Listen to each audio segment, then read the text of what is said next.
Vida moderna. Sociedade da produção e do consumo. O estilo de vida que escolhemos tem vantagens como o conforto, a praticidade e a velocidade. Mas há desvantagens. Entre as desvantagens estão o estresse, a falta de tempo, o consumo desnecessário e a produção de lixo. Muito lixo. Cerca de 1 quilo por pessoa na região de Porto Alegre. Isso significa 30 quilos por mês e mais de 360 quilos por ano. Em uma década, a média de lixo produzida por uma pessoa é superior a 3 toneladas. Se nenhuma mudança de atitude for adotada, uma pessoa que vive em média 80 anos produzirá 25 toneladas de lixo durante a vida. Isto equivale a um campo de futebol com 2 metros de altura repleto de lixo. E para onde vai tudo isso que produzimos?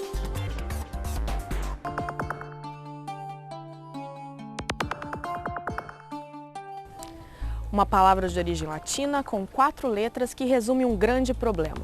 Um pequeno nome que significa descartar, jogar fora. Estamos falando do lixo, dos resíduos sólidos produzidos diariamente nos centros urbanos e que hoje estão entre os maiores desafios ambientais da nossa época. Neste programa, vamos mostrar que o problema do lixo pode ter solução.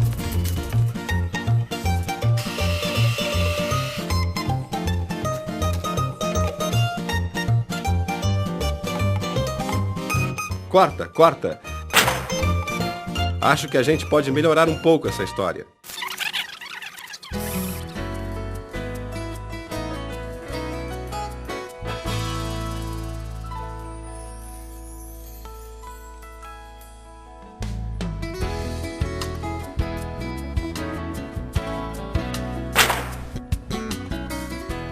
Eu já faço separação do lixo doméstico já há mais de 15 anos.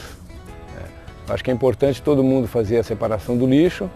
A maior parte das cidades hoje não tem a coleta seletiva de lixo, mas a gente já separando já é uma grande contribuição, porque hoje muitas pessoas coletam esse lixo reciclável, comercializam e é o sustento das suas famílias. E aqui em casa, como eu separo há bastante tempo, eu tenho 2 filhas, elas já cresceram vendo essa separação, elas hoje não admitem enxergar pessoas que não separam o lixo, chama a atenção delas, elas cobram. Eu acho muito importante porque isso aí participou da educação delas.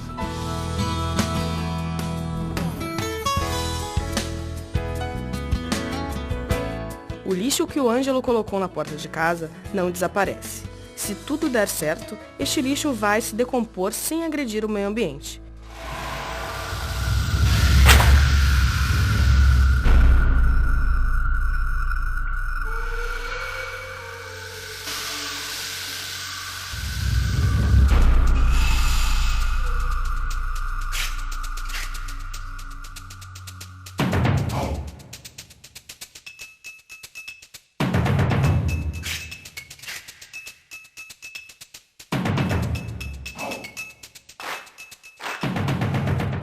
Os lixos, às vezes as pessoas não se dão conta que eles não são produzidos pelos outros, eles são produzidos por nós, cada um de nós, e eles são produzidos com uma pequena contribuição de cada um de nós. É aquele saquinho que a gente coloca na casa da gente, na frente da casa da gente, para o caminhão de lixo juntar no fim do dia, é que vai fazer essa montanha de lixo que é o lixão.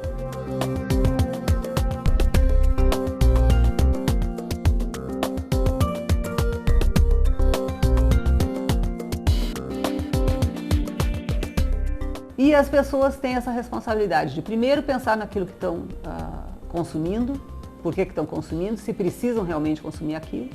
E no momento de descartar, de fazer um descarte consciente. Primeiro, que a gente não falou nisso, né, é a questão de não jogar lixo em qualquer lugar.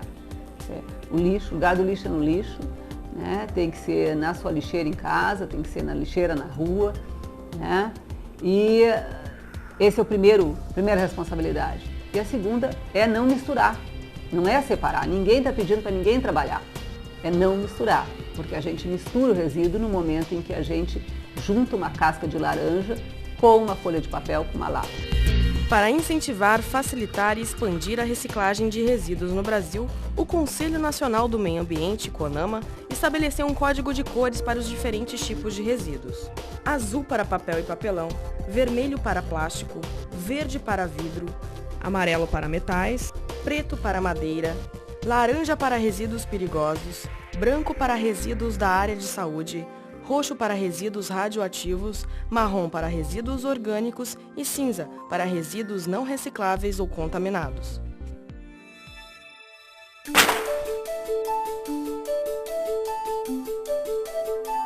Em Porto Alegre, capital do Rio Grande do Sul, a população de 1,4 milhão de habitantes produz diariamente 1.600 toneladas de lixo. Deste total, 480 toneladas poderiam ser recicladas. Entretanto, apenas 24 toneladas são recolhidas pelos caminhões da coleta seletiva e levadas para os galpões de triagem do lixo. Nós estimamos que mais ou menos 5% da população separe o seu resíduo e entregue para a coleta domiciliar seletiva. Fora isso, existe um problema social muito grande, que é o problema dos catadores. Carrinheiros, carroceiros, etc. Pessoas que retiram do lixo a sua sobrevivência. Isso faz com que elas busquem no lixo formas para poder sobreviver, como venda, etc. Né? Mas o que interessa para nós? Que a população entregue ao DMLU. Porque o DMLU beneficia hoje 14 unidades de triagem com 800 famílias.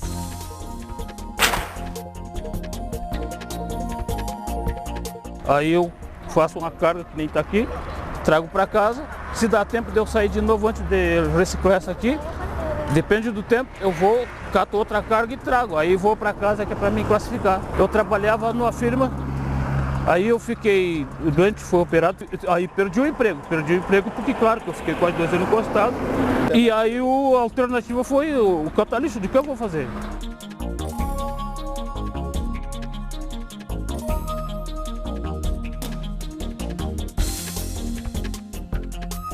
Aí tem um rapaz que traz para nós, né, que é o nosso chefe, principalmente, né? Daí ele traz para nós separar. Eu ostento e eu ostento a minha filha também, né, que tem minha guriazinha de 1 aninho, né, também, daí eu... O lixo reciclável é um comércio estruturado. Na Ilha dos Marinheiros, por exemplo, dezenas de atravessadores compram o material dos catadores e revendem para a indústria. Eles catam na rua, né? Eles juntam na semana. E aí eles separam, a maioria faz isso, separa em casa, aí junta as cargas deles, né? Daí no fim de semana a gente pega, sexta e sábado é o dia de movimento aqui, né? Que a gente pega e busca deles. A gente vai nas casas e recolhe o material. A atividade dos catadores gera alguns problemas ambientais. Isto porque o lixo separado por eles, que não tem valor comercial, geralmente é jogado diretamente na natureza. Este lixo, descartado sem os cuidados necessários, gera doenças e coloca em risco a vida das pessoas. Em muitas áreas periféricas das cidades, o lixo compartilha espaço com os habitantes. Terça, quintas e sábado tem recolhimento de lixo, mas as pessoas só tocam o lixo dentro do valo, eles não sabem botar em um canto ali para ser retirado, né? Daí eles pegam, tomam banho dentro do valo e estão sempre no médico, sempre doente. A gente nota que quando esses catadores informais retiram seus lixos, eles levam para próximo às suas moradias, eles levam para locais inadequados e aí o manuseio ocasiona com que sobras fiquem depositadas próximo às suas zonas. E aí isto é um grande foco de doença. O abastecimento de água é afetado pelo lançamento de esgoto in natura nos rios, pelo lançamento do lixo no rio, então tudo isso afeta o abastecimento de água. O lixo está muito ligado com a saúde da comunidade, por isso que o lixo está dentro do saneamento ambiental. Hoje, ao invés de restos de alimentos, também encontramos no lixo quilos e quilos de papel. Uma simples folha branca como essa pode demorar de 3 meses a vários anos para se decompor. Já as embalagens plásticas de 250 a 400 anos para serem transformadas pela natureza.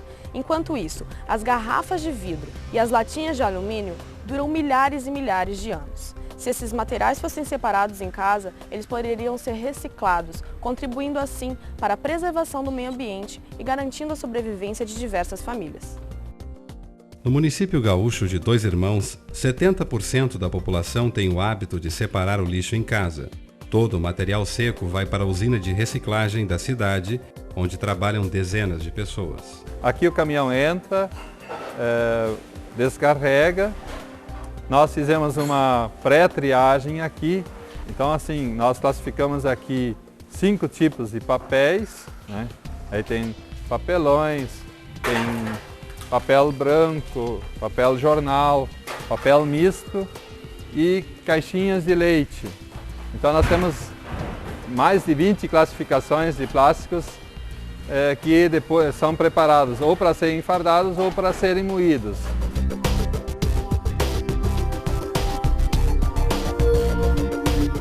Minha proposta é essa de reciclar tudo. A gente recicla o lixo, que o pessoal chama lixo, para nós é matéria-prima. A gente recicla ideias, pessoas, porque nós estamos sempre em busca de formação, né? A gente está se aperfeiçoando cada vez mais no conhecimento. Outra ideia é a de reciclar os livros. Nós podíamos simplesmente botar na prensa e vender esses papéis, né? Esses livros. Mas a gente recicla porque tem pessoas que aproveitam. Muitas pessoas aqui da comunidade, elas não têm condição de comprar um livro, ou até se tem, não precisam comprar, né? Porque aqui elas podem levar, ler e depois nos devolvem, né? Então aqui dentro desse trabalho a gente recicla os materiais recicláveis, mas a gente recicla tudo que é possível.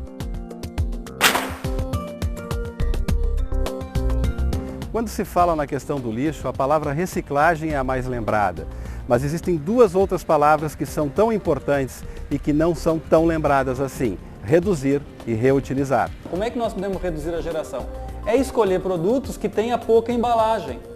Por exemplo, escolher um produto que não tenha 3, 4 embalagens. Um pacote de bolacha hoje às vezes tem 3 embalagens. Nós podemos comprar ou escolher no supermercado a bolacha que só tenha uma embalagem.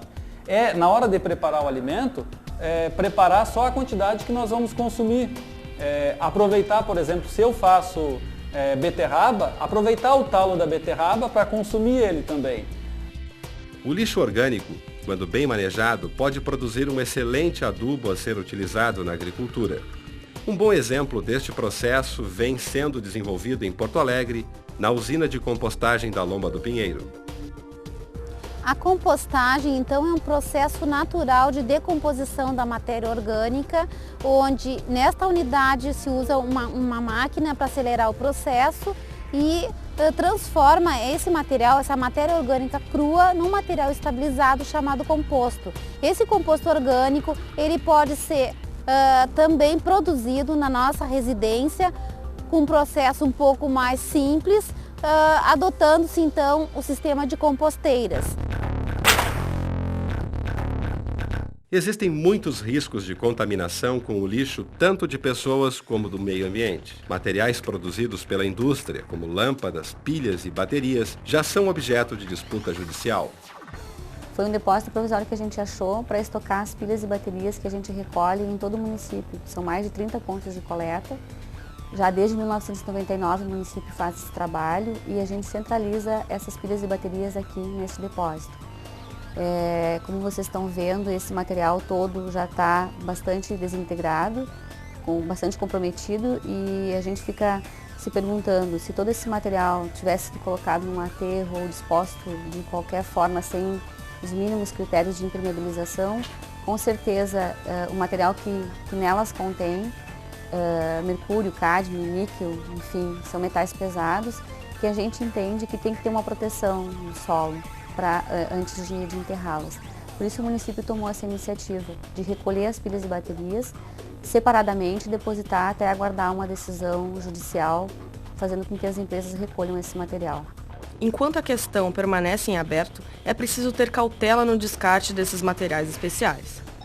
Nós não temos apenas resíduos orgânicos e resíduos recicláveis sendo gerados nas nossas residências. Uma boa parcela deles são de resíduos especiais.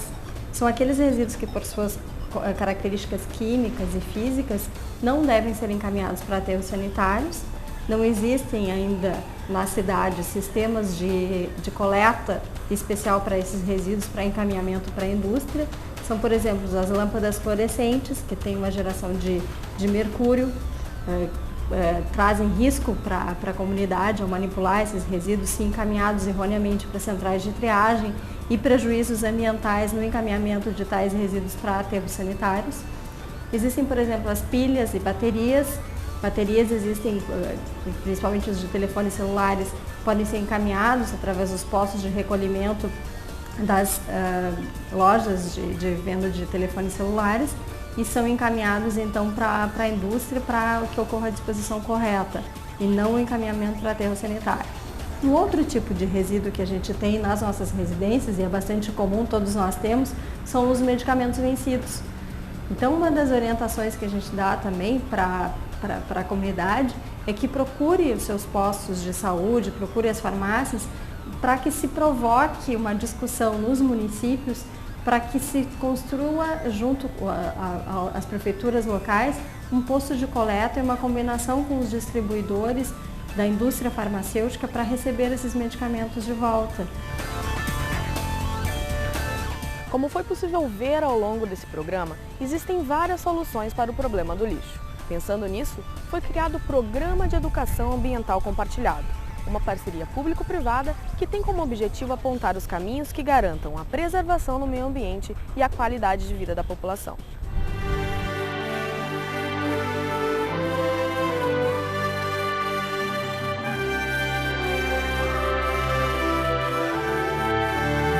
A questão do lixo urbano não se esgota neste programa. Ao contrário, os pontos aqui levantados são apenas referências para que a nossa sociedade possa enfrentar o problema e encontrar o melhor caminho para a prevenção e preservação de nosso meio ambiente.